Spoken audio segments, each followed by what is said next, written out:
일단 첫 번째로 나오는 게 명제의 증명이라고 해서 나오는데, 일단 명제의 증명에서 뭐가 나오냐? 일단 첫 번째 정의와 정리라는 게 나와요. 근데 얘는 그냥 용어에 대한 설명이니까 그냥 간단하게만 보시면 됩니다. 정의라는 건 그냥 그렇게 하도록 하자라고 약속해서 만들어낸 거고, 정리는 피타고라스 정리. 뭐야? 이미 증명이 된 애들을 정리라고 얘기를 해요. 그래서 결국 이 두 개가 갑자기 왜 나오느냐? 이 두 개는 증명 과정에서 따로 설명 없이 써도 된다는 거야.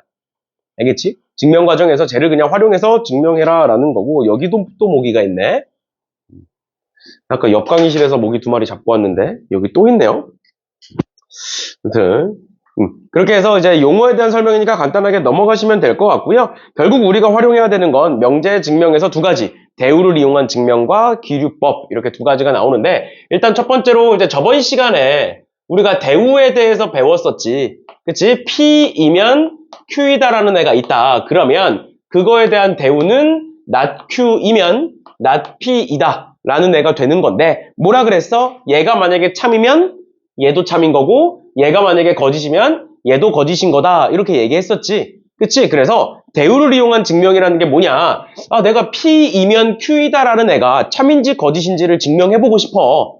증명해보고 싶은데 얘를 직접 증명하기는 좀 어렵다. 그랬을 때 어떻게 바꿀 거냐? 얘를 대우로 바꿔서 not Q이면 not P다로 바꿔놓고 걔를 증명해보겠다. 그래서 얘를 증명하면 당연히 얘가 증명이 되는 거니까 그걸 우리는 대우를 이용한 증명이라고 불러요. 그런데 저번 시간에 내가 뭐까지도 얘기했었냐면, 우리는 도대체 대우를 언제 쓰는지까지도 얘기했었어. 대우를 언제 쓴다? 두 가지 상황 얘기했었는데, 일단 첫 번째로 뭐다? 대우는 부정형이 나왔을 때, 아니다라는 표현이 나왔을 때 우리는 대우를 활용해서 증명을 하겠다라는 거고, 그 다음 두 번째 뭐가 나왔을 때? 또는이라는 표현이 나왔을 때 우리는 대우를 활용하겠다. 왜 그런 거였어? 또는이라는 건 A 또는 B면 A일 수도 있고 B일 수도 있고 둘 다일 수도 있어. 그러니까 A 또는 B라는 건 총 몇 가지의 경우가 나오는 거야? 총 3가지의 경우가 나오는 거야. 근데 그거를 또는을 부정을 하면 그리고로 바뀐다 그랬지? 그러니까 그리고니까 한 가지로 추려지는 거예요. 알겠죠? 그런 거니까 대우를 이용하는 상황, 부정형이 나왔을 때 아니면 또는이 나왔을 때 두 가지 상황 알아두시면 될 거고, 그 다음에 규류법이라는 건 뭐 뒤에 가서 어차피 한 번 더 얘기하겠지만, 규류법이라는 건 봐봐, 예를 들어서 루트 2는 무리수이다 라는 명제가 있어. 내가 지금부터 루트 2는 무리수이다를 증명을 해볼 거야. 그런데 얘들아, 무리수의 정의가 뭔지 알아? 너는 다 배웠던 건데. 무리수의 정의가 뭐야? 무리수의 정의는 뭐냐면 순환하지 않는 무한소수를 무리수라고 불러요. 그럼 우리는 루트 2가 무리수인지를 증명하려면 뭘 증명해야 되는 거야? 루트 2가 무한소수인지를 증명해야 되는 거야. 그럼 얘들아, 너네가 나중에 내년 이맘때쯤 되면 미적분을 배우면서 무한대 또는 무한의 정의를 배우게 되겠지만, 일단 간단하게만 얘기해주면 무한이라는 거는 엄청 큰 무언가야. 셀 수 없는 무언가야. 그 소리는 뭔 소리냐면 우리가 어떤 숫자를 생각하든 그 숫자보다 큰 거예요. 무한이라는 건. 그러니까 무한소수라는 게 뭐냐? 끝없이 가는 소수를 의미하죠. 그치? 그럼 너네 소수가 끝없이 이어진다라는 걸 어떻게 증명할 건데? 루트 2를 직접 계산했어. 루트 2는 뭐 1.4 얼마 쭉 썼어. 그럼 내가 소수점 100번째 자리까지 썼어. 그럼 걔는 무한소수야? 아니야. 왜? 만약에 101번째를 구했는데 거기서 끝나면 어떡해? 그렇잖아. 그러니까 무한소수는 사람이 직접 증명할 수 없어요. 무한이라는 건 셀 수 없는 걸 뜻해. 무한은 숫자가 아니야, 얘들아. 나중에 내년에 또 배우겠지만 무한은 숫자가 아니에요. 숫자보다 큰 무언가야. 엄청 큰 무언가를 그냥 무한대라고 불러요. 그런 거니까 결론은 뭐다? 우리가 무한소수를 직접 증명하는 게 불가능하다. 즉, 규律법은 언제 쓴다? 증명이 불가능할 때 쓰는 거야. 그럼 도대체 규律법이라는 게 뭐냐? 규律법이라는 건 결론을 부정하는 거예요. 그러면 루트 2가 유리수다를 부정해 볼게. 결론을 부정해 보면 어떻게 돼? 루트 2는 뭐다? 유리수이다로 바뀌죠? 맞지? 우리 저번 시간에 저저번 시간에 뭐라고 배웠냐면, 만약에 내가 명제를 부정했어. 얘가 참인 명제야. 그럼 얘는 뭐가 돼? 거짓이 되죠. 얘가 거짓인 명제였으면 얘가 참이 되는 거지. 대우를 이용한 증명은 어떤 성질을 활용하는 거야? 대우가 참이면 원래 것도 참이야. 해서 증명하는 거야. 그러면 귀류법은 뭘 활용하는 거야? 명제의 성질을 이용하는 거예요. 만약에 얘가 거짓이야. 그럼 얘는 뭐가 되는 거야? 참이 되는 거죠. 그치? 그러면 내가 얘가 참인 걸 증명하고 싶어. 그럼 지금부터 뭘 하는 거야? 얘가 거짓이라는 걸 증명하면 되겠지. 그걸 뭐라고 부른다? 귀류법이라고 부른다. 그럼 귀류법은 도대체 언제 쓴다? 원래 명제가 참인지 거짓인지를 증명할 수 없을 때. 증명할 수 없을 때 뭘 해서? 결론을 부정해서 그 부정이 거짓임을 증명한다라는 거예요. 알겠지? 근데 내가 저번에 어떤 얘기를 했었냐면 참인지 증명하는 거와 거짓인지 증명하는 것 중에서 훨씬 더 쉬운 건 참인 걸 증명하는 게 훨씬 더 쉬워. 그래서 대부분의 경우는 귀류법을 굳이 할 필요가 없어요. 근데 지금처럼 참인지 증명하는 게 원래 명제가 증명이 불가능할 때 어떻게 하겠다? 결론을 부정해서 걔가 거짓인 걸 증명하겠다라는 게 귀류법이라는 애입니다. 알겠죠? 그래서 두 가지, 대우의 성질을 활용하는 경우, 명제의 성질을 활용하는 경우 이렇게 두 가지를 활용해서 문제를 풀어볼 거다라는 거고요.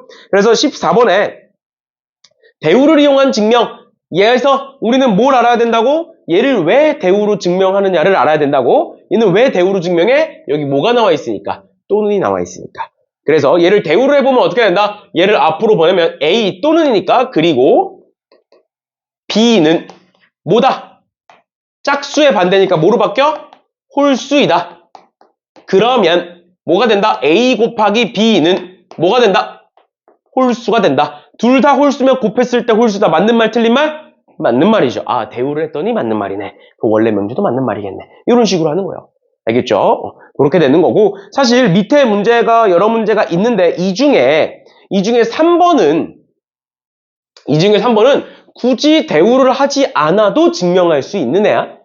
알겠지? 그런데 이제 뭐 나와 있으니까 대우를 해보시면 되는 거고요. 굳이 얘는 대우를 안 해도 증명할 수 있는 애고, 얘네들은 부정형이 나왔기 때문에 대우를 활용하시는 거고, 얘는 또는이 나왔기 때문에 대우를 활용하시는 거예요. 알겠죠? 그걸 통해서 증명을 해보시면 되겠습니다. 어려운 거 아니에요. 대우를 이용한 증명은 이미 앞에서 여러 번 다뤘던 내용이기 때문에 그렇게까지 중요한 건 아니고, 그리고 사실 명제의 증명 단어는 학교 시험에 나오려면 교과서에 있는 증명만 나올 거야. 그래서 나중에 우리 시험 대비할 때 각 학교별로 교과서에 있는 증명들은 다 외울 거예요.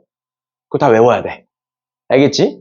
알겠지? 뭐 대우법 몇 개, 귀류법 몇 개 뭐 이렇게 나올 거니까 그것들은 어차피 나중에 다 외울 거니까 이 정도만 보시면 될 것 같고요. 그 다음에 두 번째로 뭐가 나오느냐? 귀류법에서 루트 2는 유리수가 아니다를 증명해봐라. 즉 루트 2가 무리수다라는 걸 증명해봐라 라는 말인 거야. 그런데 무리수라는 건 증명할 수 없기 때문에 뭐 하겠다? 우린 지금부터 귀류법을 활용해서, 즉 결론을 부정해서 루트 2는 유리수다라는 걸 한번 증명해볼게. 루트 2는 유리수다. 그럼 얘들아, 너네 머릿속에 유리수의 정의가 뭐야?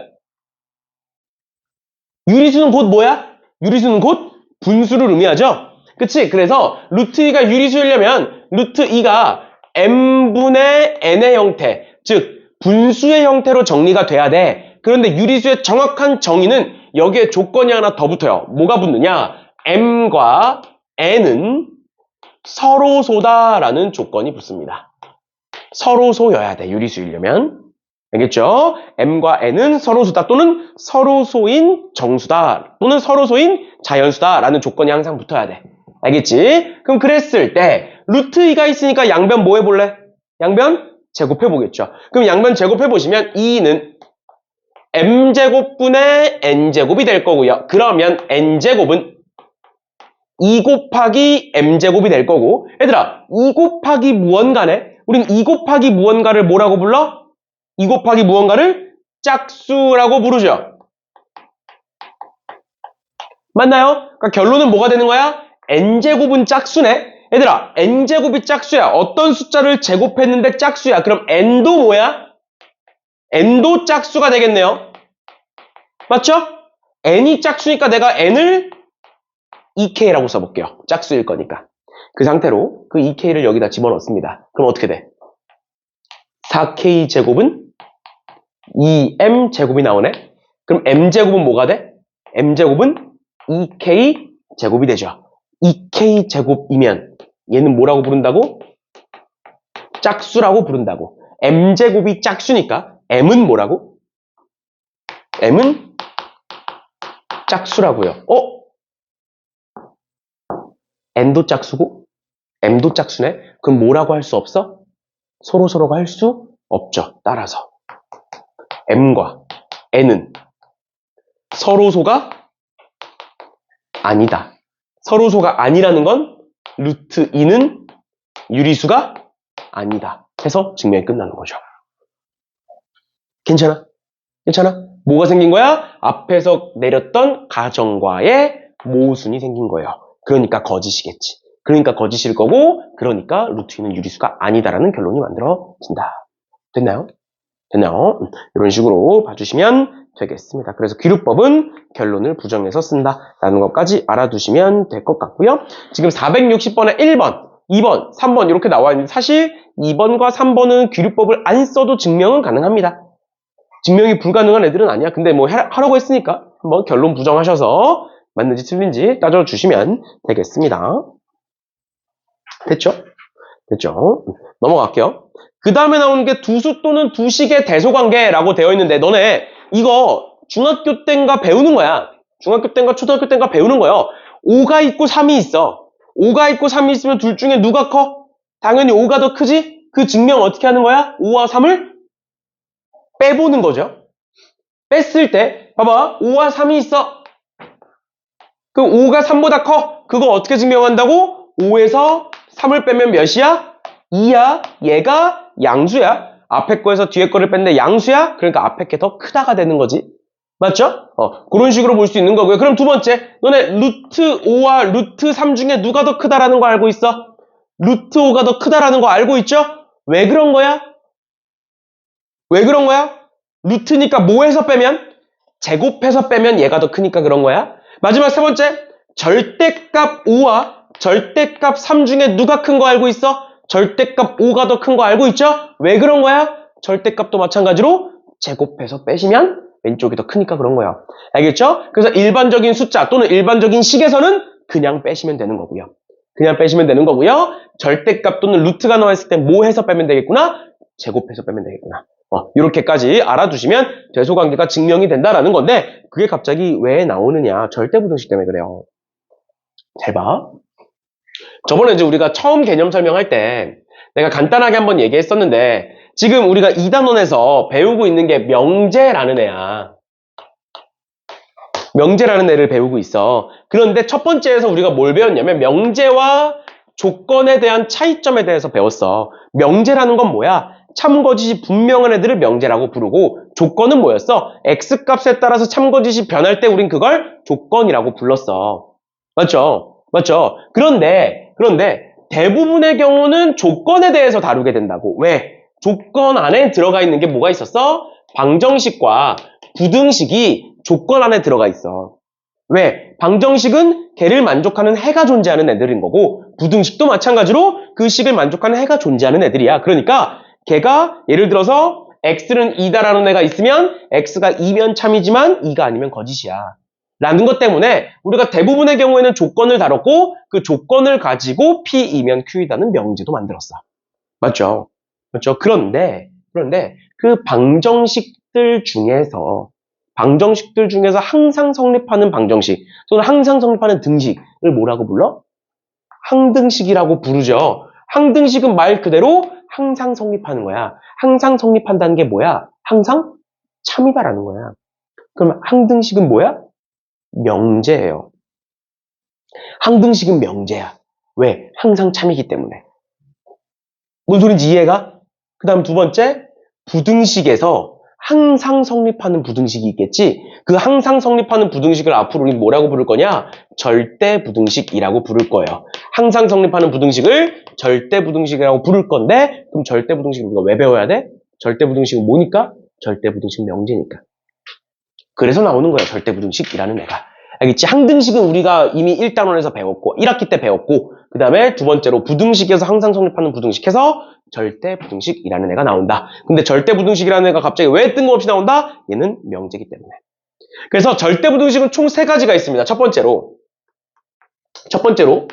실수의 성질을 활용해서 증명이 된 애가 있고요. 그 다음 두 번째로 산술평균과 기하평균, 줄여서 산술기하. 라고 불리는 애가 있고요. 그 다음 마지막 세 번째로 코시 슈바르츠라는 애가 있어요. 코시 슈바르츠라는 건 사람 이름이에요. 코시와 슈바르츠가 만들어낸 절대부등식해서 코시 슈바르츠라는 애가 있는데 이렇게 세 가지가 있는데 일단 오늘은 여기 산술기하까지 배울 거고 다음 시간에 코시 슈바르츠에 대해서 다루게 될 거다 라는 건데 일단 첫 번째로 그럼 실수의 성질 중에 가장 중요한 성질이 내가 뭐라 그랬니? 1학기 때 배웠던 건데 1학기 때 우리 1학기에서 실수와 허수에 대해서 배우면서 뭐라 그랬었냐면 실수는 제곱했을 때 항상 뭐보다 크거나 같다. 0보다 크거나 같다라는 성질이 있어. 즉 제곱했을 때 0보다 크거나 같지 않은 애들은 뭐 0보다 작거나 아니면 실수가 아니거나 이런 식으로 제곱했을 때 0보다 크거나 같다가 아니면 우린 그걸 허수 또는 복소수라고 불렀고 제곱했을 때 0보다 커지는 애들을 실수라고 불렀어. 근데 우린 지금부터 어디서만 다룰 거냐면 전부 다 실수 범위에서만 다룰 거야. 식 자체를 실수 범위에서만 다룰 거야. 그러니까 뭐야? 첫 번째 절대부등식에선 뭐다? 제곱했을 때 0보다 크거나 같다라는 성질을 활용해서 증명된 애들이야. 예를 들어서 x제곱이야. 항상 어떨까? 얘는 0보다 크거나 같겠죠. 얘는 항상 성립하지. 그러니까 이런 애들을 절대부등식이라고 부른다고. 그 다음 두 번째 x제곱 플러스 x 플러스 1이라는 애가 있어. 얘는 항상 0보다 크거나 같다라고 내가 이렇게 썼을 때 맞는 말일까요? 틀린 말일까요? 얘는 판별식을 써보면 맞는 말이야. 그런데 얘를 증명할 때는 어떤 식으로 증명하면 되냐면 얘를 완전 제곱식으로 바꿀 거예요. 우리 1학년 중학교 때 했던 거 생각하시면 됩니다. x제곱 플러스 x가 있어. 그럼 그 뒤에 뭐가 있으면 완전 제곱식으로 바뀌어? 반의 제곱이었죠. 반의 제곱이니까 뭐가 있으면 되겠네? 4분의 1이 있으면 되겠네. 맞죠? 그럼 이렇게 쓰고 뒤에다가 뭘 써? 마이너스 4분의 1 플러스 1 이렇게 쓰겠죠? 그치? 그럼 이 식은 어떻게 바뀌어? x 플러스 2분의 1의 제곱 플러스 4분의 3 이렇게 바뀌겠지. 그치? 그럼 얘 무슨 수? 0보다 크거나 같다. 양수. 거기다가 뭘 더해? 양수를 더해. 그럼 뭐겠네? 양수겠네. 즉 절대부등식에 대한 증명은 제곱했을 때 0보다 크거나 같다라는 성질을 활용해서 증명을 하는 거예요. 알겠니? 알겠니? 그게 첫 번째 절대부등식인 거야. 그러면 넘어가셔서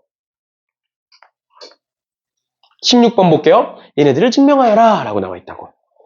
얘네들을 증명하여라. 즉 얘가 절대부등식인지를 봐라 라는 건데 어떻게 하겠다? a 플러스 b의 제곱이 4ab보다 크거나 같은지 보고 싶어. 앞서 얘기했던 것처럼 두 수를 비교할 때 또는 두 식을 비교할 때는 뭐 하겠다? 둘을 빼겠다. 둘을 빼겠다. 그러니까 어떻게 해보겠다? a 더하기 b의 제곱에서 4ab를 빼보겠다. 그럼 이거 어떻게 정리되니? 이거 어떻게 정리돼? a 마이너스 b의 제곱으로 정리되죠. 그럼 얘는 어때? 0보다 크거나 같겠지. 그러니까 얘가 0보다 크거나 같다가 증명이 되는 거야. 두 번째 것도 마찬가지야. 절대값 a 더하기 b와 절대값 a 더하기 절대값 b의 대소관계를 비교해야 돼. 그럼 여기서 여길 뺄 거라고. 근데 절대값이 있으니까 뭐에서 빼겠다?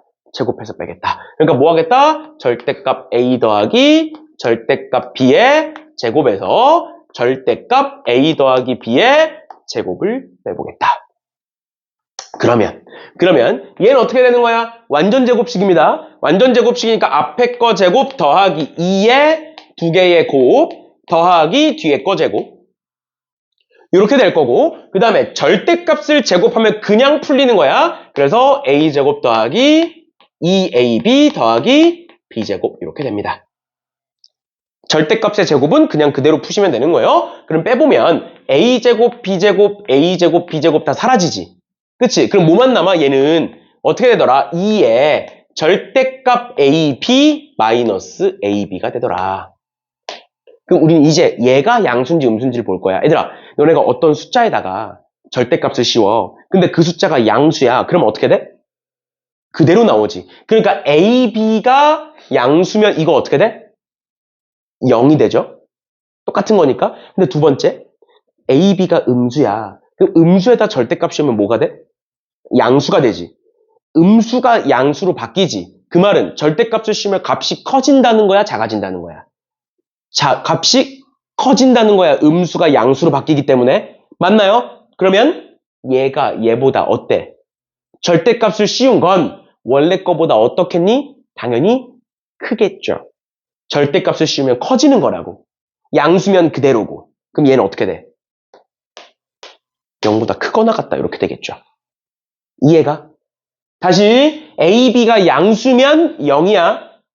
0이야. AB가 음수면 양수 빼기 음수야. 양수에서 음수를 빼면 당연히 양수겠죠. 이렇게 된다고. 그러니까 이렇게 될 거니까 앞에 게 더 크구나. 이렇게 증명할 수 있다라는 거예요. 그러니까 결론은 뭐냐? 결론은 제곱해서 빼겠다.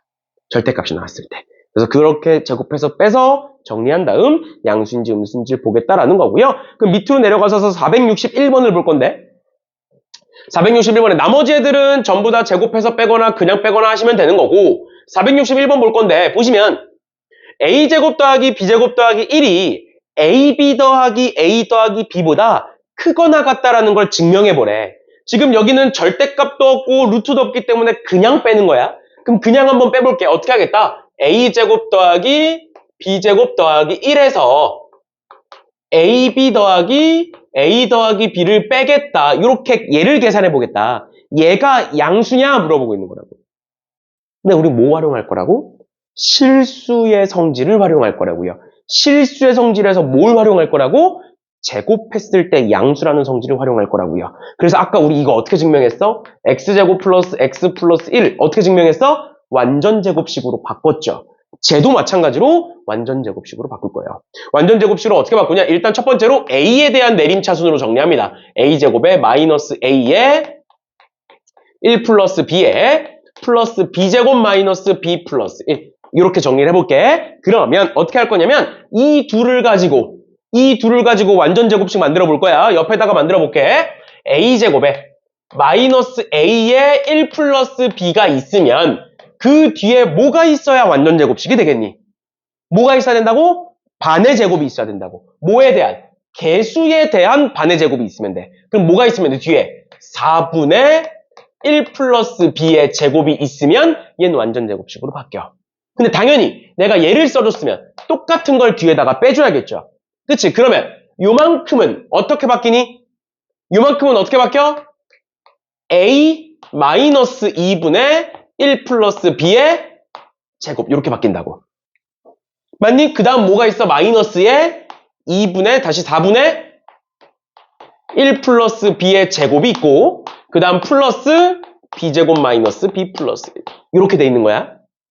식 정리한 거야. 그렇죠? 억지로라도 완전 제곱식으로 바꾸는 거야. 실수의 성질을 활용해야 되니까. 그럼 얘 계산해 볼게요. 얘 계산해 보시면 마이너스 4분의 b제곱 그 다음에 마이너스 2분의 1b 그 다음에 마이너스 4분의 1 이렇게 됩니다. 그럼 여기서부터 이렇게 정리해보면 이만큼 정리해보면 뭐가 되는 거야? b제곱이 있고요. 4분의 b제곱이 있으니까 4분의 3b제곱 될 거고 마이너스 b 마이너스 2분의 1b니까 마이너스 2분의 3b 될 거고 마지막 1 마이너스 4분의 1이니까 플러스 4분의 3이 되겠죠. 내가 얘네들을 어떻게 해볼 거냐면 4분의 3으로 묶어볼 거예요. 4분의 3으로. 그럼 4분의 3으로 묶어보면 어떻게 돼? b제곱에 마이너스 2b 플러스 1이 되죠. 그러니까 어때? b 마이너스 1의 제곱이 되죠. 그치? 그럼 얘는 최종적으로 어떻게 정리되더라? a 마이너스 2분의 1 플러스 b의 제곱 더하기 4분의 3의 b 마이너스 1의 제곱이 된다. 제곱 더하기 제곱이니까 0보다 크거나 같다. 그러니까 왼쪽 식은 오른쪽 식보다 크거나 같다가 증명이 된다라는 거예요. 알겠죠? 알겠죠? 이런 식으로 절대부등식에 대한 증명은 뭐다? 실수의 성질을 활용해야 되고 실수의 성질은 어떻게 활용할 수 있다? 제곱했을 때 0보다 크거나 같다를 활용하기 위해서 완전 제곱식으로 바꾸겠다라는 거예요. 알겠죠? 알겠죠? 그래서 절대부등식에 대한 증명은 이런 식으로 봐주시면 되겠다라는 겁니다. 여기까지 괜찮나요? 괜찮아? 이런 식으로까지 봐주시면 될 것 같고요. 그러면 넘어가셔서 넘어가셔서 산술기하 볼 건데 오늘은 일단 산술기하까지 하고 끝낼 테니까 좀만 힘내서 봅시다.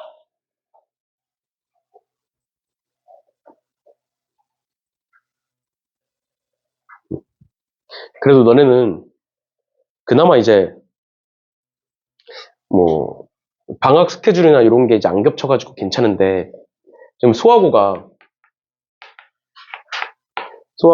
8월 11일인가? 그때 계약하지? 아마 그럴 거야. 8월 11일인가? 그때 계약하는데 요게 화요일이야. 화요일이야. 근데 이제 너네는 화목토반이니까 낮에 수업을 월수에 하잖아. 그래서 월요일은 수업을 할 수 있잖아. 그리고 월요일까지 하면 딱 6번이 채워지는 거잖아. 근데 이제 월수금반은 화목에 이제 낮에 수업을 하거든? 근데 이제 수화고가 화요일날 계약을 하니까 요 수업을 못 하잖아. 그럼 이 수업을 못 하면 5번밖에 안 되잖아. 그럼 한 번 더 해야 되잖아. 그리고 사실 어제 수업을 2탕을 띄웠어, 걔네들. 어제 요거 배웠는데, 너는 저번 시간에 역과 대우 배웠잖아. 역과 대우 뭐 충분 조건, 필요 조건 이런 거 배웠잖아. 그러고 나서 이거 배우는 거잖아. 어제 월수금반 애들은 와서 역과 대우 배우고, 그 다음에 요거까지 배웠어. 2탕을 띄워 수업을 3시간을 했어. 수업을 3시간을 하고, 당연히 이제 막 클리닉하고 하니까 이제 더 길게 있었지. 어제 걔네들이 4시에 와서 8시 반에 갔거든. 수업 2탕 뛰고. 그것보단 낫잖아. 너네는 그래도 2탕을 뛰진 않으니까 하루에. 그래서 사실 이번에 우리가 뭐 낮에 확장 수업하고 하면서 이런저런 이제 회의들을 되게 많이 했거든. 이제 너네가 화목토니까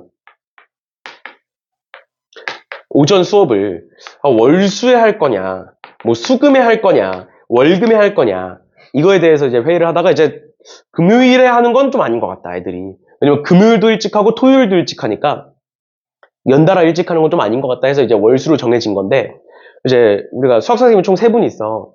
3분인데 나랑 명렬쌤은 집이 가까워. 나랑 명렬쌤은 집이 가까워. 그러니까 뭐 사실 언제 하든 사실 상관없어. 그냥 오면 되잖아. 집이 가까우니까. 근데 이제 승윤쌤은 다른 한 분 계시는데 그분은 집이 좀 멀어. 집이 좀 머니까 일찍 오는 날이 힘든 거야. 왜냐면 이게 만약에 우리가 보통 3시 반에서 4시쯤 출근을 하거든? 그럼 그때는 막히는 시간대가 아니잖아. 뭐 2시나 이때는 막히는 시간대가 아니니까 차 타고 오는 게 편해. 그런데 이제 우리가 1시 반에 수업하면 이제 요 타임은 점심시간이라 막혀. 점심시간에 보통 차가 막혀. 그러다 보니까 일찍 출근하는 게 평소면 30분이면 올 거리를 차가 막히니까 1시간 전에 나와야 되는 거야.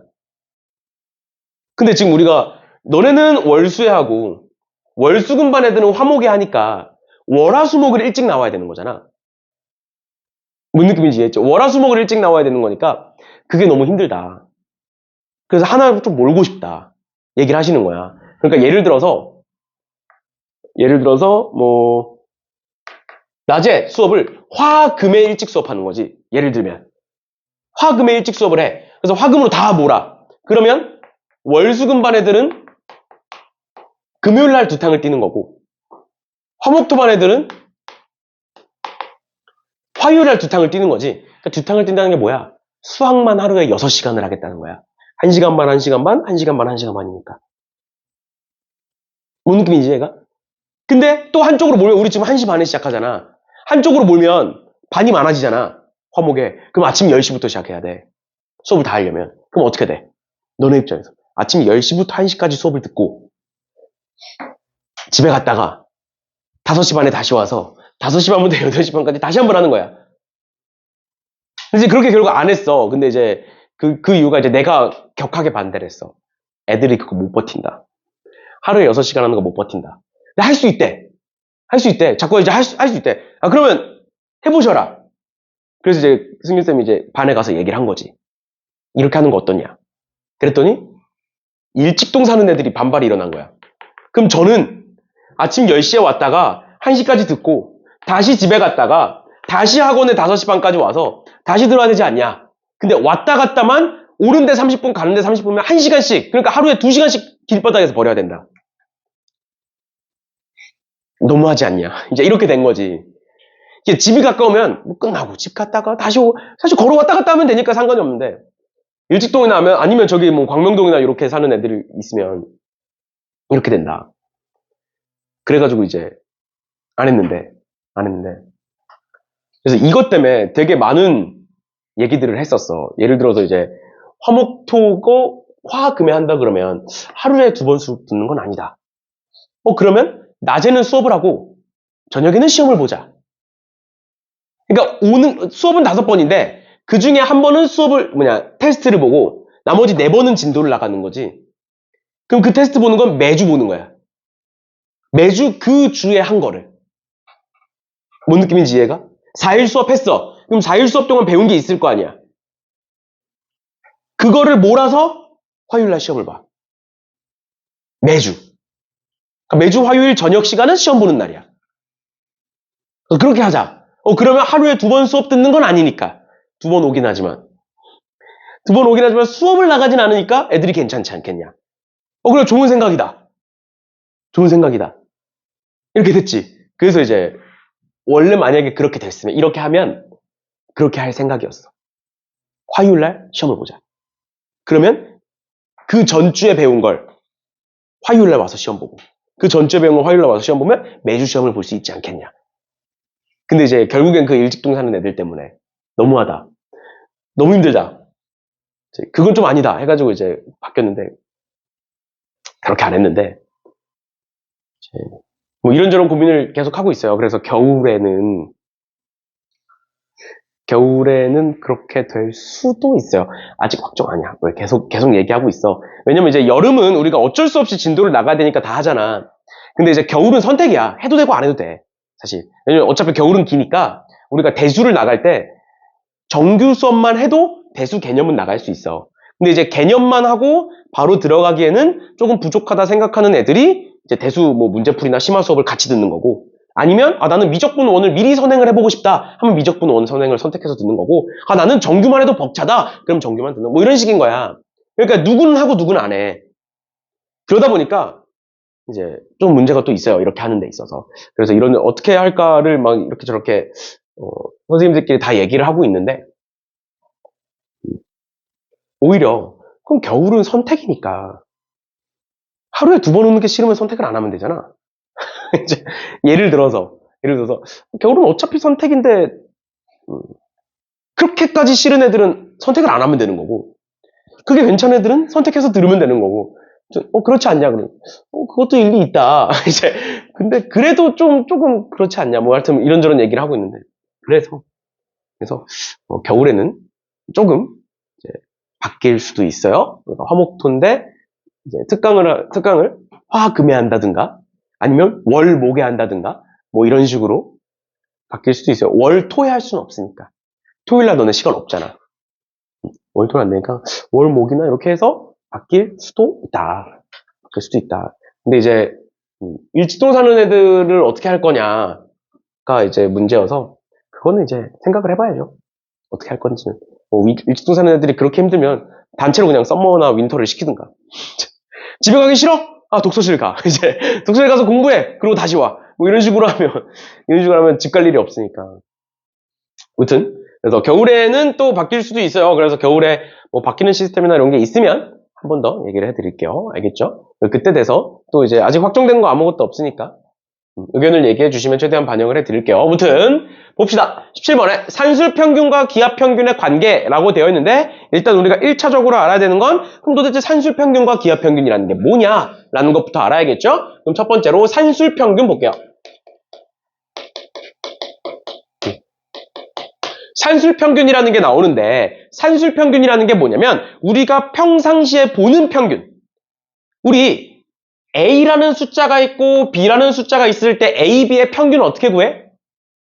A, B의 평균을 어떻게 구해? 더한 다음에 반 나누지. 그걸 산술평균이라고 불러. 그래서 산술평균은 우리가 원래 알고 있던 평균이고, 새롭게 배워야 되는 평균이 뭐냐면 기하평균이라는 애예요. 얘들아, 기하가 다른 말로 뭐야? 도형이야, 도형. 기하는 도형을 뜻해. 그러니까 도형에서의 평균을 기하평균이라고 불러. 근데 도대체 도형에서의 평균이 뭐야? 너네 도형에서의 평균 같은 거 배워본 적 없잖아. 맞지? 그래서 예시는 많아. 왜냐면 도형이 한 가지가 아니기 때문에 예시는 굉장히 많아요. 근데 그 중에 너네가 이제 가장 받아들이기 쉬운 게 뭐가 있냐면, 봐봐. 이렇게 생긴 직사각형이 있어. 이렇게 생긴 직사각형에서 가로의 길이를 A라고 하고 세로의 길이를 B라고 한번 해볼게요. 그러면 이 직사각형의 넓이는 몇이야? 넓이는 AB가 되겠지? 여기까지 괜찮나요? 그런데 평균이잖아. 지금부터 내가 이 직사각형을 어떻게 바꿀 거냐면 정사각형으로 바꿀 거야. 이렇게 생긴 정사각형이 있어. 그런데 그 과정에서 넓이가 바뀌지 않아야 돼. 그러면 한 변의 길이가 뭐로 바뀐다는 소리야? 넓이가 AB인 정사각형은 한 변의 길이가 루트 AB다 이렇게 바뀌겠지. 그러니까 뭐야? 다른 두 변의 길이를 같은 길이로 바꾼 거예요. 그거를 기하평균이라고 불러요. 그래서 기하평균은 뭐냐? 루트 AB를 의미합니다. 괜찮아? 괜찮아? 아, 그런가 보다 하고 받아들이시면 돼요. 산술평균이라는 애는 더한 다음 반 나누는 거. 우리가 평소에 하던 계산인 거고, 두 번째 기하평균이라는 건 뭐다? 루트 AB를 의미한다. 그럼 지금부터 뭘 증명해보겠다? 산술평균과 기하평균의 관계를 증명해보겠다. 즉, 얘가 큰지 얘가 큰지 보겠다는 거야. 그러면 얘들아, 얘가 큰지 보기 위해서 뭐 한다고? 둘을 뺄 건데 루트가 있으니까 어떻게 해서 뺄 거야? 제곱해서 뺄 거야. 제곱해서 뺄 거야. 그럼 얘 제곱해보시면 4분의 A 플러스 B의 제곱이 될 거고요. 얘 제곱하시면 A, B가 될 거고요. 그걸 빼겠다. 그럼 이거 통분해보면 어떻게 되겠니? 4분의 A 더하기 B의 제곱 마이너스 4AB가 되겠지. 그치? 그럼 얘 정리해보면 뭐가 되는 거야? 4분의 A 마이너스 B의 제곱이 되네? 제곱이 됐네? 그러니까 뭐겠네? 0보다 크거나 같겠네? 크거나 같겠네? 그러면 이 둘 중에 누가 더 산술평균이 더 크거나 같겠다가 증명이 되는 거죠. 그치? 이게 산술기하라는 애야. 근데 분수의 형태가 싫으니까 우린 산술기하를 앞으로 어떤 식으로 쓸 거냐면 A 더하기 B는 크거나 같다 2의 루트 AB다 이렇게 쓸 거예요. 이렇게 쓸 거야. 괜찮니? 그래서 이 식을 우리는 앞으로 산술기하라고 부르고 쓸 겁니다. 여기까지 괜찮나요? 여기까지가 산술기하에 대한 정의를 얘기한 거고요. 식이 어떻게 되는지를 정리한 거고, 그러면 우리는 결국 뭘 알아야 되느냐? 도대체 산술기하라는 거. 그래, 산술기하라는 거 저런 거 알겠어. 그런데 산술기하를 도대체 언제 쓸 거냐가 중요해. 그리고 어떻게 활용할 거냐가 중요한 거예요. 맞죠? 어떤 문제에서 산술기하를 쓸 거고, 얘가 산술기하 문제면 그 산술기하를 어떤 방식으로 활용을 할 거냐. 이 두 가지가 중요한 거잖아, 결국엔. 얘는 그냥 외우면 돼. 얘가 왜 나왔는지를 몰라도 얘는 일단 외우셔야 돼요. 공식이니까. 절대 부등식은 얘 외워야 돼, 산술기하는. 근데 그걸 도대체 문제에서 언제 어떻게 활용할 거냐. 첫 번째. 그럼 도대체 언제 활용하느냐? 언제 활용하느냐? 산술기하는 절대 부등식이야. 무조건 성립하는 식이야. 근데 너네 잘 봐. 대답해보세요. x가 2보다 크거나 같다라는 애가 있어. 그럼 x의 무슨 값이 2인 거야? x의 최소값이 2인 거죠. 맞나요? 반대로 적어볼게. x가 2보다 작거나 같다라고 적혀 있어. 그럼 x의 무슨 값이 2인 거야? x의 최대값이 2인 거죠. 그러니까 이런 식으로 부등식에서 한쪽 값을 알고 있으면 최대값 또는 최소값이 나오는 거거든. 최대값 또는 최소값이 나오는 거야. 그러니까 결론이 뭐야? 봐봐. 이렇게 생긴 절대부등식이 있어. 그런데 만약에 첫 번째로 A 곱하기 B가 4래. 문제 이렇게 나온 거야, 만약에. 그러면 A 더하기 B는 크거나 같다 2의 루트 4보다 이렇게 되는 거잖아. 맞나요? 그럼 얘는 뭐보다 크거나 같은 거야? 4보다 크거나 같다라는 거지. 그러면 A 더하기 B는 4보다 크거나 같아. 그럼 A 더하기 B의 무슨 값이 나오는 거야? 최소값이 나오는 거야. 그 최소값이 몇이다라고 나오는 거야? 4라고 나오는 거죠. 여기까지 괜찮아? 그러니까 첫 번째는 뭐가 된다? 곱이 지금처럼 주어져 있으면 뭐가 나오더라? 합의 최소가 나오더라. 그럼 우린 도대체 산술기하를 언제 쓰는 거야? 합의 최소값을 구하기 위해서 쓰는 거야. 여기까지 괜찮나요? 그럼 두 번째. 이번엔 반대로 합이 주어집니다. A 더하기 B가 4래. 그럼 저기다가 집어넣어 볼게. 그럼 어떻게 돼? 4보다 작거나 같다 2의 루트 AB가. 그럼 약분하면 2고요. 제곱하시면 AB가 뭐보다 작거나 같다? 4보다 작거나 같다 이렇게 되죠. 그럼 AB의 무슨 값이 나와? 최대값이 4라고 나오는 거죠. 결론. 우리는 합이 주어져 있으면 뭘 구할 수 있다? 곱의 최대를 구할 수가 있다. 마지막 세 번째입니다. 마지막 세 번째예요. 뭐가 나오냐면 B가 A분의 4래. 사실 얘를 바꾼 거거든. 근데 우린 얘를 뭐라고 부를 거냐면 앞으로 둘이 역수관계래. 역수관계래. 그러면 집어넣어 볼게. B 자리에다가 A분의 4 집어넣어요. A 더하기 A분의 4는 크거나 같다 2의 루트 A 곱하기 A분의 4 이렇게 쓰지. 그럼 어떻게 돼? 이렇게 곱해서 없어지죠. 그러니까 얘는 뭐보다 크거나 같다? 4보다 크거나 같다. 그러니까 뭐가 나와? 또 합의 최소값이 나오죠. 맞지? 근데 뭐의 합이야? 역수의 합의 최소가 나오는 거야. 알겠니? 그러니까 결국에는 산술기하를 쓰면 어떻게 돼? 뭐가 나와? 최대 최소값이 나와. 그러니까 산술기하는 언제 쓰는 거야? 합의 최소값을 구할 때. 두 번째, 곱의 최대값을 구할 때. 세 번째, 역수의 합의 최소를 구할 때. 이렇게 세 가지에서 산술기하를 쓰는 거예요. 여기까지 괜찮니? 그럼 도대체 어떻게 쓰는 거냐? 어떻게 쓰는 거냐? 우리는 항상 산술기하는 합을 기준으로 쓸 거예요. 그럼 합을 기준으로 쓴다는 게 뭐냐? 문제 보시면 됩니다. 잘 봐. 2x 더하기 3y가 11에 그때에 x 곱하기 y의 최대값을 구해보래요. x 곱하기 y의 최대값이라는 게 뭐야? 곱의 최대값이죠. 그러니까 우린 뭘 떠올린다? 아, 곱의 최대값은 산술기하다. 이렇게 떠올릴 거라고. 여기까지 괜찮아? 근데 산술기하는 어떻게 쓴다고? 합을 기준으로 쓴다고. 합을 기준으로 쓴다는 게 뭐야? 얘를 기준으로 산술기하를 쓴다는 거야. 뭔 느낌인지 이해가? 다시 잘 봐. 얘들아 정신 차려. 정신 차리고 봐봐.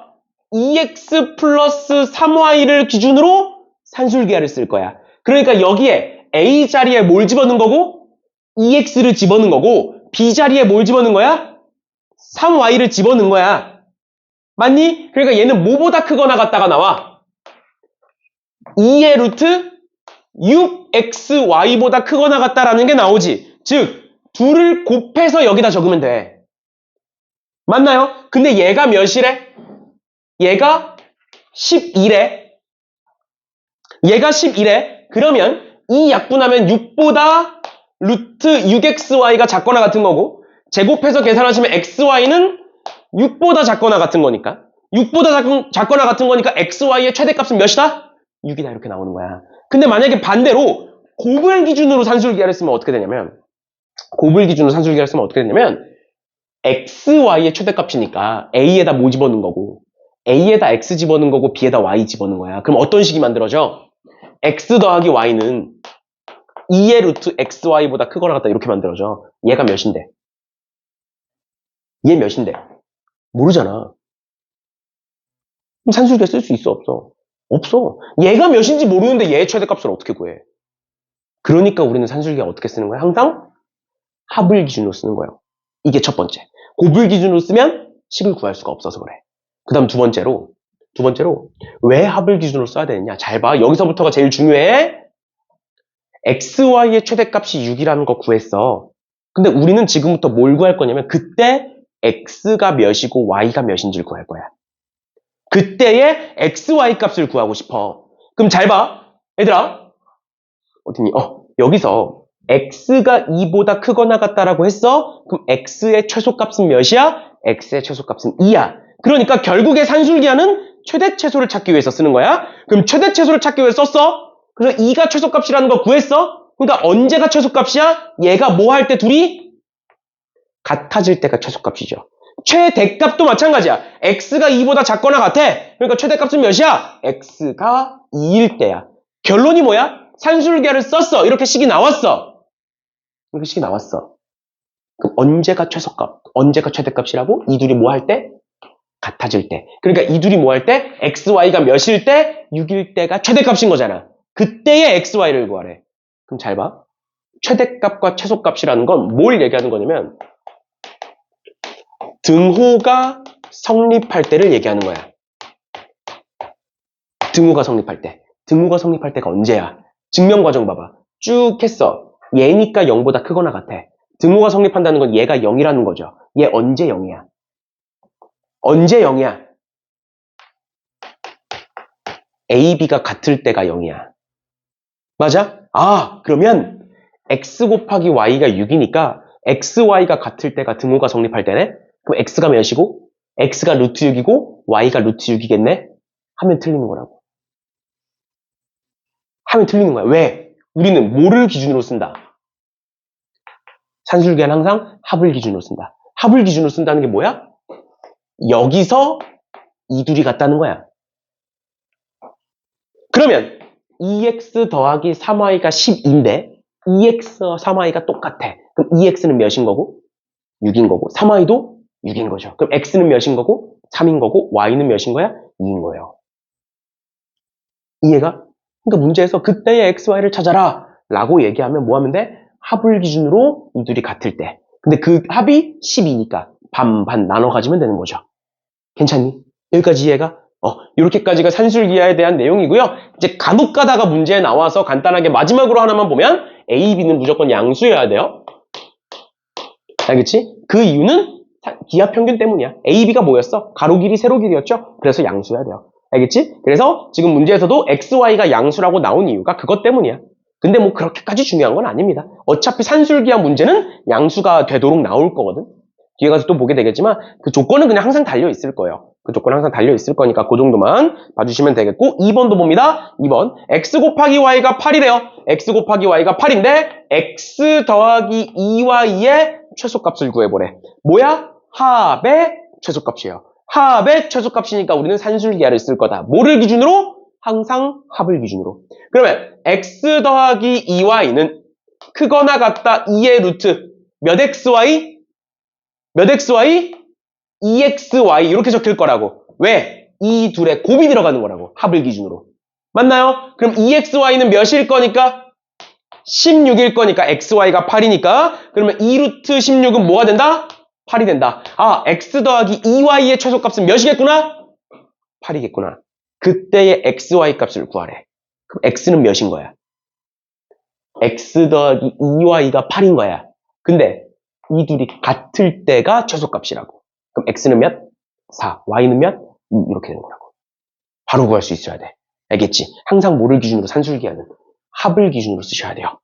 그래서 산술기하는 두 가지 기억해야 돼. 언제 쓸 거냐? 합의 최소, 곱의 최대, 역수의 합의 최소. 세 가지. 그다음 두 번째 어떻게 쓸 거냐? 합을 기준으로 쓰겠다. 절대 곱을 기준으로 쓰시면 안 됩니다. 항상 머릿속에 생각하세요. 알겠죠? 이렇게까지 봐주시면 되겠습니다. 얘들아 그러면 밑으로 내려가셔서 463번 한번 풀어보세요. 463번. 463번 풀어보세요.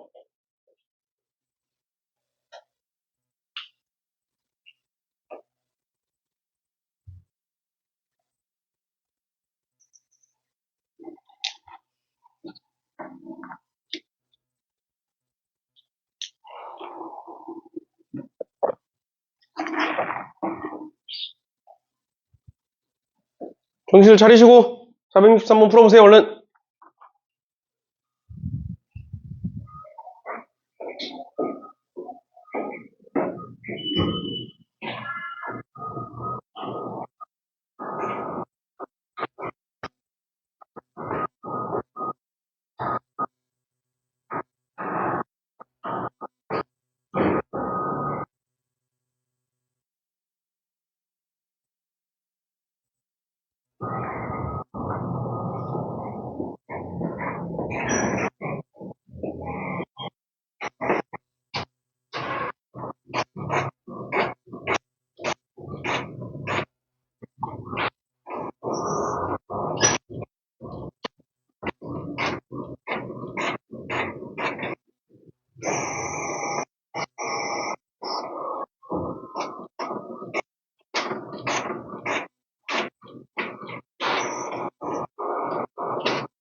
주원이는 뭐 연락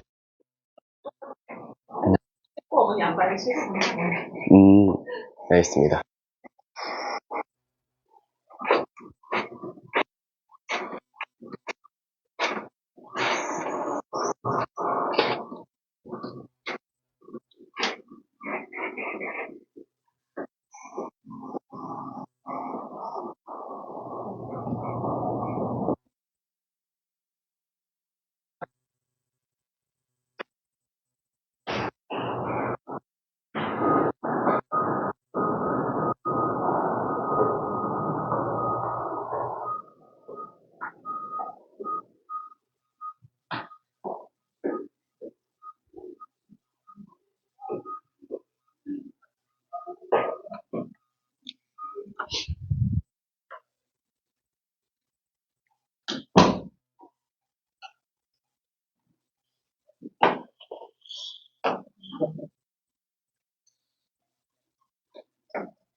네, 부담스러워.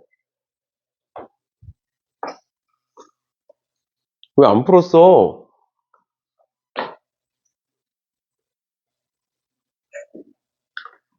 볼까요? 보시면 3a 플러스 4b의 최소값을 구해야 되는 거니까 3a 플러스 4b를 가지고 산술기하를 쓸 거다, 합을 기준으로. 그래서 2의 루트 뭐가 들어가 여기에? 12ab 이렇게 들어가는 거죠. 그치? 근데 a 곱하기 b가 3이니까 얘는 36이겠네. 그럼 얘는 몇이 나오겠네? 12가 나오겠네. 그러니까 최소값은 12겠네요. 맞나요? 그때의 a, b 값을 구해보래. 그럼 합을 기준으로 3a 더하기 4b가 몇인 거야? 12인 거니까 얘 몇이고 얘 6이고 얘 6일 거라고, 둘이 같을 거라고 반 나누시면 된다고요. 그러니까 a는 몇이고 2고 b는 몇이다? 2분의 3이다 해서 3개 더해주시면 되겠죠. 그래서 24에 4에 3이니까 31 이렇게 되겠네. 2분의 31 이런 식으로 봐주시면 되겠습니다. 괜찮나요? 괜찮나요? 보시면 되고. 그 다음 18번 식을 전개하는 경우라고 나와 있는데, 보시면 내가 여러 번 얘기했었던 거야. 산술기하 단원이니까 산술기하를 쓰겠다가 아니야, 절대. 왜 그런지 봐야 돼. 그러니까 얘를 보자마자 산술기하야 라고 얘기하는 건 말도 안 되는 거야. 왜? 산술기하는 합의 최소 아니면 곱의 최대야. 근데 쟤는 뭐야? 곱의 최소야. 산술기하 아니야. 저 상태로는. 알겠지? 그냥 뭐야? 전개해보겠다는 거예요. 전개해보겠다. 그럼 전개해보시면 이렇게 곱하면 AB고, 이렇게 곱하면 4고요. 이렇게 곱하면 1이고, 이렇게 곱하면 AB분의 4야. 그럼 저 식을 정리해보면 뭐라고 쓸 수 있냐면, 이 식은 AB 더하기 AB분의 4 더하기 5가 되는 거야. 그랬을 때의 최소값이야. 얘들아, X 더하기 2라는 애가 있어. 그럼 X가 작으면 전체도 작겠죠. 왜? 2는 고정된 숫자잖아. 변하지 않는 숫자죠. 그치? 2는 변하지 않는 숫자니까 X가 작으면 어차피 전체는 작아지는 거야. 그럼 얘도 마찬가지로 이런 식에서의 최소값은 뭐가 작을 때? 이 둘이 작으면, 정확히는 이 둘이 최소일 때 전체도 최소가 되겠지. 그러니까 결국 무슨 문제로 바뀌어? A 더하기 AB 곱하기 AB 더하기 AB 말이 안 나와. AB 더하기 AB분의 4의 무슨 값을 구해라? 최소값을 구해라. 무슨 관계? 얘들아, 무슨 관계? 역수관계의 무슨 값? 최소값. 그러니까 산술기하라고. 알겠지? 얘는 크거나 같다 2의 루트 곱하면 몇? 4. 그러니까 몇 나와? 4 나와. 답은 9 이렇게 나오는 거예요. 괜찮니? 만약에 그때의 AB를 구해보래. 그럼 어떻게 하면 돼? 아, 이 둘을 더했을 때 4네. AB는 몇이네? 2네. 이렇게 나오는 거라고. 알겠어? 알겠어? 밑에 것도 볼게요. x가 1보다 클 때 4x 더하기 x-1분의 1의 최소값이야. 그러니까 뭐야? 합의 최소값이야. 합의 최소값인데 우린 역수관계여야 돼. 근데 쟤는 역수관계가 아니지. 왜 아니야? 분모가 뭐니까? x-1이니까. 역수관계라는 건 곱했을 때 미지수가 사라지는 걸음이에. 근데 얘는 곱했을 때 미지수가 안 사라진다고. 얘는 x고 얘는 x-1이니까. 맞나요? 근데 내가 식을 이렇게 한번 바꿔볼게. 그러면 얘를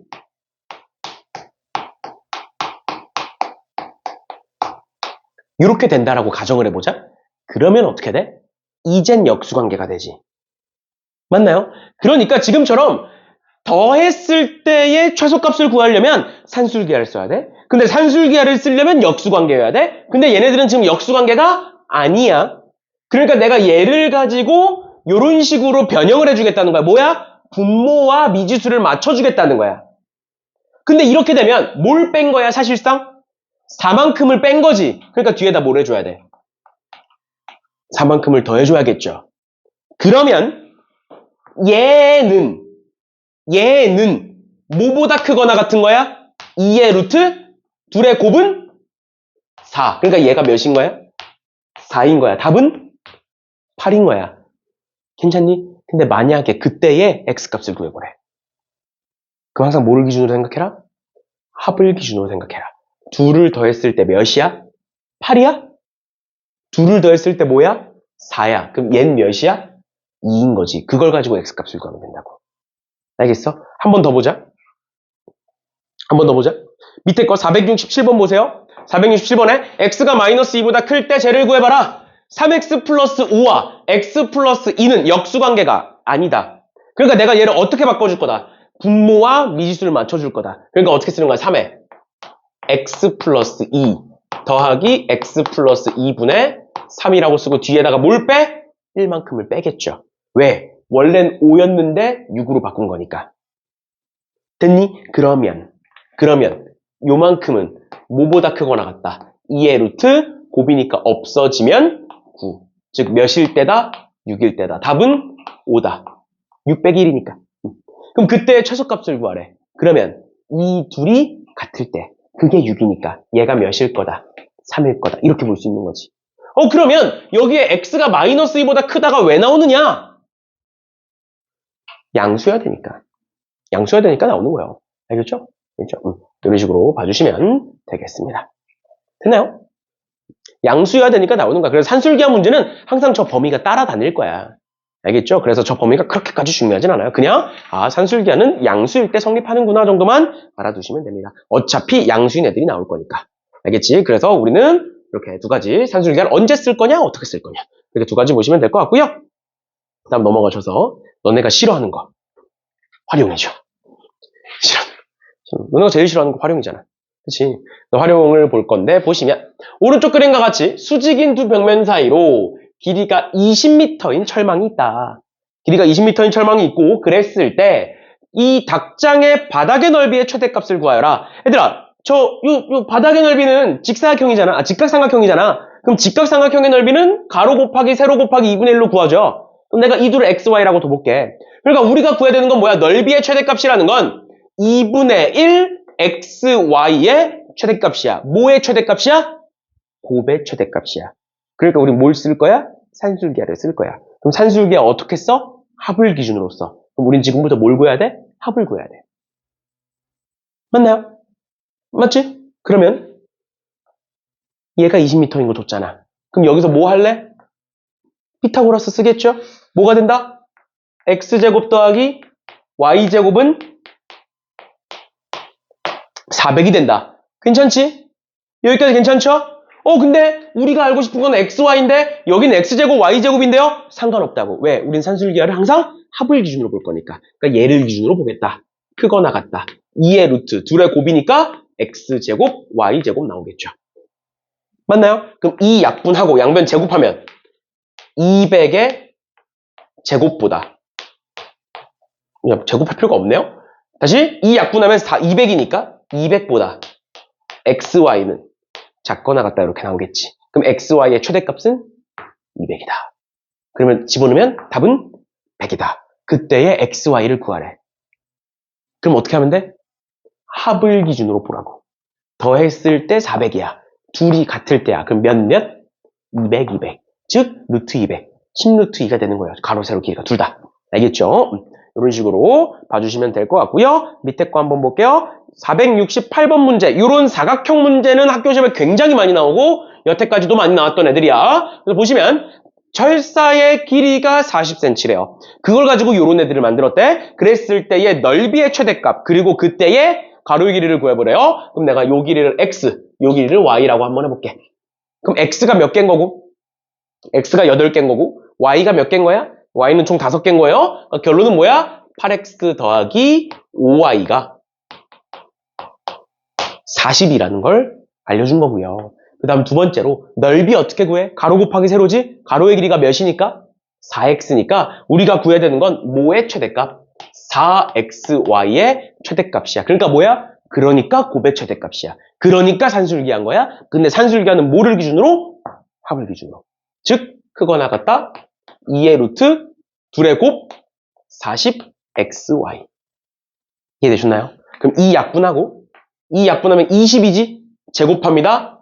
400보다 40xy는 작거나 같다. xy는 뭐보다 작거나 같다?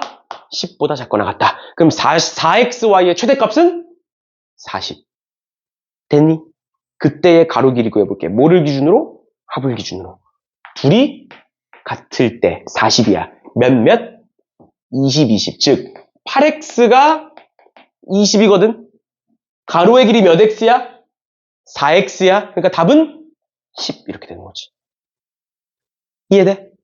이런 식으로 봐주시면 되겠습니다. 그러면 뒤에 활용 문제 나오니까 활용 문제까지 하나만 풀고 오늘은 마무리하는 걸로 할 건데 그 뒤에 넘어가시면 478번 있어요. 478번. 478번은 빼세요. 문자 3개짜리 산술기하는 교육과정이 없습니다. 빠졌어요. 나중에 이제 혹시나 학교에서 하면 그때 한번 다시 다루면 되니까 그렇게 보시면 되고 481번 봅시다. 이제 활용 문제 하나 더 보고 마무리할게요. 여기까지 하면 이번 주 끝이다. 끝났어. 이제 다음 주만 버티면 돼. 근데 다음 주만 풀로 하는 거고 다다음 주는 월요일만 하면 돼. 수요일은 없어. 수요일은 없잖아. 월요일까지만 하면 되잖아. 그래서 다음 주만 버티면 돼. 우리 알겠지? 얘들아 좀만 힘내서 보자. 다음 주만 버티면 돼. 봅시다. 보시면 481번에 두 양수 A, B에 대하여 A, B를 지나고 OP의 수직인 직선이 Y축과 만나는 점을 Q라고 하겠다. 그랬을 때 쟤의 최소값을 구하여라. 얘를 보자마자 산술기하라는 걸 모른다고. 알겠지? 얘를 보자마자 산술기하라고 판단할 수 없어요. 식을 그냥 구하는 거야. 식을 그냥 구해보면 그래프를 먼저 그려볼게요. 그래프를 먼저 그려봤을 때 지금 이 위에 A, B라는 애가 있대. A, B라는 애 여기다 찍어볼까요? 여기다가 여기 어딘가에 A, B라는 P라는 점이 있대요. 근데 뭐라고 되어 있냐면 문제에서 OP를 그려놓고 그 OP의 수직인 직선을 찾아봤대. 그 OP의 수직인 직선은 이런 식으로 그려서 가겠죠. 맞니? 그때의 Y절편을 Q라고 하겠대요. 그 다음 마지막으로 R이라는 애는 마이너스 A분의 1, 0이야. 여기 어딘가에 R이라는 애가 있어? 그래놓고 뭘 구하래? OQR의 넓이를 구해보래요. 그러니까 요 삼각형의 넓이 구해보라는 거야. 여기까지 괜찮아? 문제에 나와 있는 말이에요. 그러면 우린 결국 이 넓이를 구하려면 뭐 해야 돼? 가로의 길이와 세로의 길이를 알아야 되죠. 맞죠? 그런데 R이라는 좌표는 마이너스 a분의 1,0이라는 애야. 그러면 가로의 길이는 몇이야? a분의 1이야, 얘들아. 항상 길이는 양수로 바꿔줘야 돼. 알겠죠? 그럼 우리 이제 뭐만 구하면 돼? 세로의 길이만 구하면 돼. 세로의 길이가 곧 q의 무슨 좌표야? q의 y좌표죠. 그래서 우리는 뭘 구해야 된다? q의 y좌표를 구해야 되는구나. 그런데 q는 결국 뭔데? 요 빨간색 직선의 y절편이죠. 그럼 지금부터 뭘 구하겠다? 저 y절편을 구하겠다라는 거예요. 알겠죠? 그래서 하나씩 보시면 일단 첫 번째로 요 노란색 직선. 요 노란색 직선은 기울기가 몇이야 지금? 0,0과 a, b를 지나니까 뭐다? a분의 b가 기울기겠구나. 그러면 요 빨간색 직선의 기울기는 뭐가 되는 거야? 얘네들이 지금 수직이니까. 둘이 수직이니까 뭐가 된다? 마이너스의 역수다. b분의 a다. 그런데 뭘 지나고 있으니까? a, b를 지나고 있으니까 식을 어떻게 쓸 수 있다? x-x좌표 플러스 y좌표라고 쓸 수가 있다. 그러면 얘가 직선의 방정식이 되고 y절편은 x에다가 0 집어넣으면 되겠죠. 그치? 그럼 결론 뭐가 나와? y는 마이너스 플러스 b분의 a제곱 플러스 b라는 애가 나올 거다. 그러면 마지막 결론 요 삼각형의 넓이는 뭐가 돼? 2분의 1 곱하기 가로의 길이 a분의 1 곱하기 세로의 길이 b분의 a제곱 플러스 b가 될 거고요. 는 뭐가 되는 거야? 2분의 1에 이렇게 곱하면 b분의 a 더하기 이렇게 곱하면 a분의 b다. 무슨 관계? 역수관계의 무슨 값? 최소값. 그러니까 산술기하라고. 알겠어? 그러니까 얘는 크거나 같다. 몇보다? 2루트 1보다. 그러니까 2겠죠. 괜찮니?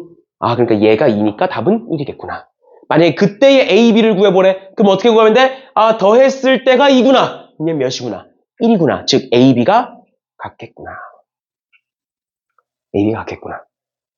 이런 식으로 봐주시면 되겠습니다. 됐나요? 지금 여기서 얘도 마찬가지야. A, B가 양수로 나온 이유는 그냥 산술기하 쓰기 위해서 조건이 붙어 있는 거야. 그러니까 아까 얘기했던 것처럼 산술기하 문제라는 걸 파악하는 게 중요한 거야. 알겠지? 어떤 문제가 산술기하 문제면 당연히 양수로 나올 거야. 알겠죠? 그래서 그걸 그렇게까지 신경 쓸 필요는 없다는 거예요. 원래 이제 얘가 중요해. 뭐 중요하지 않은 게 어딨어. 양수라는 거 중요하지. 왜냐면 양수가 아니면 산술기하를 쓰면 안 되니까. 그런데 어차피 우리가 시험 대비하고 할 때 중간고사든 기말고사 웬만하면 이제 절대부등식은 기말고사 범위일 텐데 기말고사 범위 볼 때 이런 최대차수 구하는 거 산술기하에서 구할 거잖아. 그리고 산술기하 문제는 어차피 양수라는 조건이 붙어 있을 거잖아. 그러니까 양수라는 조건이 그렇게까지 중요하지 않다는 거예요. 우리가 찾아야 되는 게 아니라 어차피 있을 거니까. 알겠지? 이렇게까지 봐주시면 되겠고 다음 시간에 아까 얘기했던 것처럼 코시-슈바르츠는 이제 메인은 산술기하야. 그래서 산술기하는 되게 길게 설명을 했고 자세하게 설명을 했지만 코시-슈바르츠는 그냥 공식이 뭔지만 알고 공식 외워서 쓰기만 하면 돼. 그리고 거의 안 나와. 그래서 간단하게 다음 시간에 코시-슈바르츠 간단하게 할 거고 그 다음에 함수 나간다라고 보시면 될 것 같아요. 됐죠? 고생들 하셨고 쉬었다가